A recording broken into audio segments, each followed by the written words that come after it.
ফেব্রুয়ারি এলেই বাঙালির মনে ভিন্ন এক অনুভূতি জেগে ওঠে।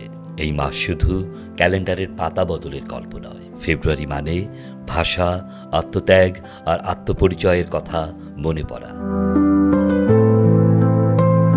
1952 সালের 21শে ফেব্রুয়ারি মাতৃভাষা বাংলার অধিকার রক্ষায় রাজপথে নেমেছিলেন ছাত্র জনতা। রাষ্ট্রীয় দমনপীড়ন উপেক্ষা করে তারা বলেছিল, বাংলাই হতে হবে রাষ্ট্রভাষা।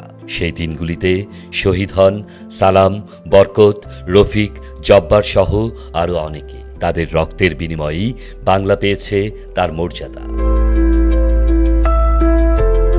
বাংলা ভাষার জন্য এই আত্মত্যাগ শুধু দেশের সীমানায় আটকে থাকেনি। 1999 সালে 21শে ফেব্রুয়ারি আন্তর্জাতিক মাতৃভাষা দিবস হিসেবে স্বীকৃতি পায়। বিশ্ব জানে মাতৃভাষার জন্য জীবন দেওয়ার ইতিহাস বাঙালির আছে। ভাষার মাস উপলক্ষে সারা দেশে শুরু হয়েছে নানা আয়োজন, আলোচনা সভা, কবিতা আবৃত্তি, সাংস্কৃতিক অনুষ্ঠান। নতুন প্রজন্মকে ভাষা আন্দোলনের ইতিহাস জানানোর চেষ্টা চলছে।